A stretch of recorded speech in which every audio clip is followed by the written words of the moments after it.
All right, pleased to be joined now by the Vanderbilt Commodores. Gentlemen, thanks for joining us. Coach, can you please start us out with an opening statement? We'll then go to questions for the student-athletes. Yeah, we're on the tough side of it.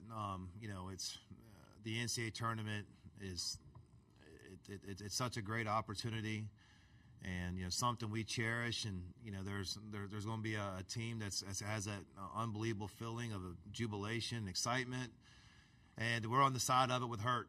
And I'm hurt for these guys, and they gave it all, and it's such a special year, and they fought, and they really just kind of believed in the process of us trying to be good and us trying to get as good as we possibly could, and they did that. And this was a hard-fought game.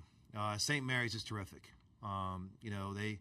They made plays, whether it was guys who don't shoot threes making threes or rebounds or whatever else, and a lot of times it comes down to something like that in those situations. But I thought we had a couple good looks at the end. I think Jason Edwards' shot was a really good shot. He probably makes that 75% of the time, and that was a good one. And Devin had to rush one up. That was not a great shot because it was hard, but so. You're hoping for that moment to be able to make one of those, but we didn't. So it's a hard ending to a special team, a special group that believed in us this year and helped do a lot of good things for Vanderbilt basketball and Vanderbilt University. Thanks, Coach. Let's go to questions for the student athletes. We'll start in the third row on the left. This question is for both Grant and Devin. Just their size and physicality, how much did that, as the game wore along, where did it get into your legs a little bit as that game progressed? Grant, you want to start us out? I would say just as the game goes on, that was our main focus, is taking care of the glass, and I think we did a great job of that in the first half. And I think that's easier to do when our bench is by them and our coaches are telling us what to do, but I think part of us lost our focus in that second half, and we gave them some easy looks on offensive rebounds. Devin? Yeah, I would say our main emphasis coming into the game was rebounding. I thought, like Grant said, I thought we did a tremendous job in the first half. But, like you said, I guess the fatigue, they were deep. They had a couple bigs that came in and out of the game. And, they got some offensive rebounds and defensive rebounds that helped them win down the stretch. Additional questions for the players. Second row left, please. Grant, I guess with that being your last college basketball game, just what are the emotions for you? How do you reflect on playing college basketball as a whole? It's one of those things where the days go by slow and the years go by fast. It's like a blink of an eye, and I can remember as my freshman year. I was incredibly fortunate to be able to play my fifth year, especially under Coach B and my fellow teammates like Dev. And so the emotion, I'm pretty down right now, but I'm also extremely grateful for the opportunities I've been given. Back to the third row. Grant, Chris Eastland, Akron Beacon Journal, just kind of off of that, the last game being played, right in in your backyard, near your hometown, just does that add anything to the emotions you're feeling now, or I mean, would it matter whether it was here or Seattle or wherever? I mean, it's always great to be back home, but at the end of the day, a loss is a loss. So it's the last time we're going to be suiting up with these guys. It's unfortunate, but yeah. Anything else for the players before we let them go back to the locker room? Oh, okay, right back to the second row. I guess for both of you guys, could you just kind of describe the emotion during the game in the second half? What were the conversations like, things along those lines in the second half? Devin, want to take that one? Yeah, we were just trying to keep playing our brand. In the first half, I thought we played very well. Second half, we lost a little bit offensively and defensively, and on the glass too. We were just trying to get back to what we were doing, make adjustments, and just trying to finish out the game, which we've done a lot of times. Grant, you want to add to that? Yeah, we were just in those situations, just trying to stay positive, keep upbeat. That was Coach's main message to us is it's going to be a game of runs. So the only thing we have is ourselves. So we have to stick together and do what we do. Anything else for the student athletes? Thanks, guys. You can head back to the locker room. Appreciate it. We'll continue here with Coach Byington, second row middle.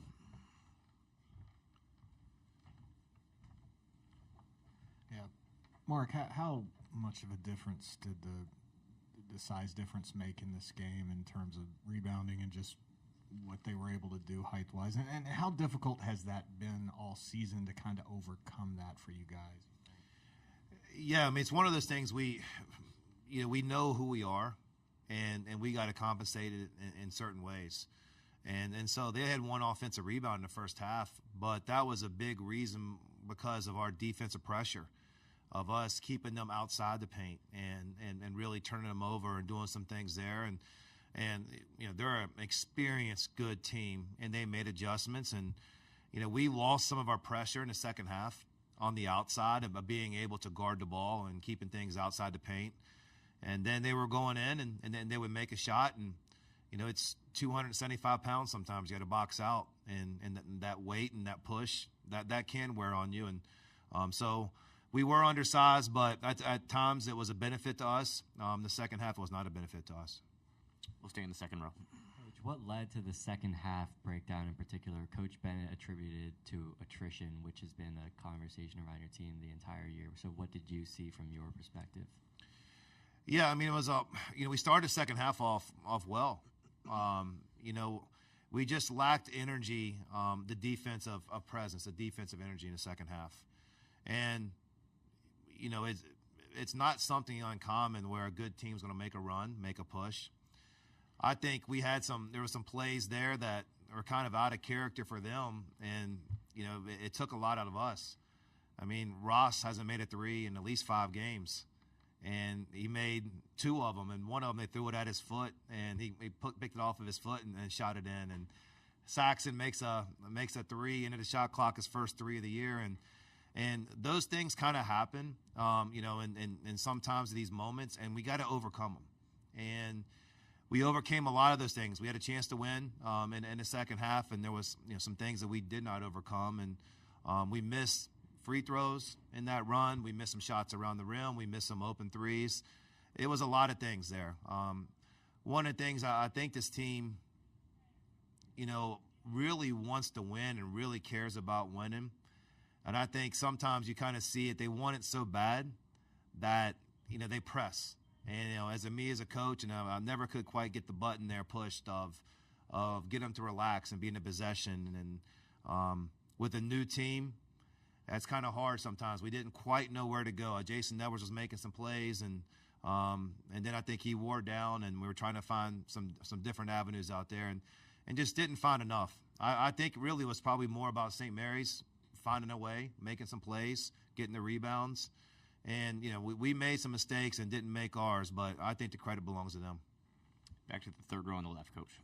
Mark, you've talked about St. Mary's physicality. What are you unable to appreciate about it until you actually get out there on the floor and have to handle it for a full 40 minutes? Yeah, I mean, it is the size. And, a lot of international players, and they play a physical brand of basketball. And we're used to a physical league. And they just have, different ways to kind of take advantage. It's angles. It's wedging a guy under the rim for a rebound. It's screening hard, and kind of it's the body blows throughout it. And that's good players. That's a well-coached team. And I think those body blows got us, at certain points. I think we wore down on it. And it is one thing when those guys are that size, they're not losing any weight or getting any shorter throughout the game. I mean, the big fella in there is going to be 275 pounds all the way through, and he's a handful. But it really wasn't that in particular. I really think it was the fact that we couldn't keep Ross out of the paint in the second half, and I think he made some timely threes, and there was some timely rebounds, of 50-50 balls that we just didn't come up with. Fourth row on the right here, Coach. Coach, one of the things we heard in the locker room over and over again a few minutes ago was this group was special despite the fact that they were a whole bunch of different players from a whole bunch of different programs coming to a new program with a new head coach. What was the secret sauce to putting this together this year with basically no continuity? Well, it was one thing when everybody came together, and we kind of addressed this right away. We said we're against the odds. odds of being successful, odds coming together, odds having a winning team, odds being in an NCAA tournament. Like, we were against all those, and we use that as a unifying thing, that we're going to try to overcome the odds and try to be in this situation. And this is a special group to be able to do what they did and be able to go against that and get to this place. I'm always going to cherish them. I hope the Vanderbilt fans understands what a special group to get our program going and get us in the right direction. And you know, we're going to build on this.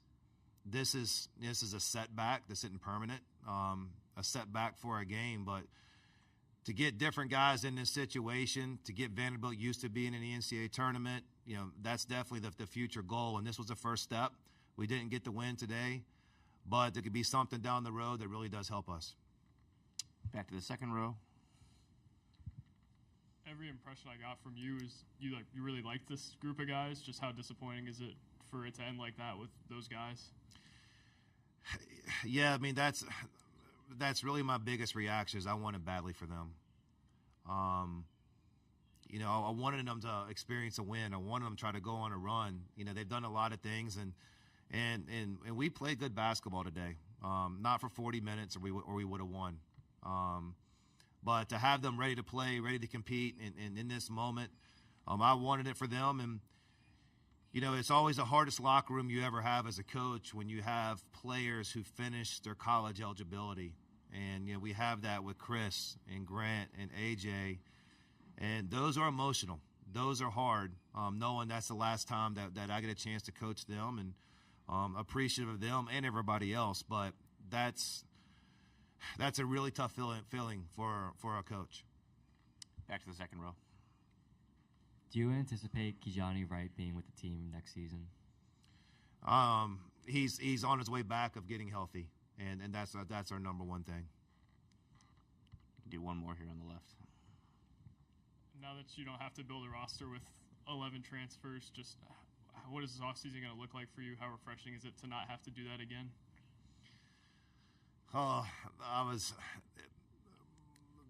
It's still difficult. You know, the next, whatever it is, 3 or 4 weeks is really the hardest part of the year for any college coach. And, you know, there's some players I want to make sure they're back at Vanderbilt, and because to build a good program, you want to retain and have them here and to be able to get back to this moment and get back to this moment with them. But the next 3 or 4 weeks are extremely difficult in college basketball, and there's meetings and with the players that want to be back here. We want to understand that you know, we don't want this feeling ever again. But I don't even want to think. I'm probably going to take the rest of the night off, and then you know, tomorrow it really gets a lot into building the roster for next year, because unfortunately you can't take much more time than that. Coach, we appreciate your time. All right, thank you.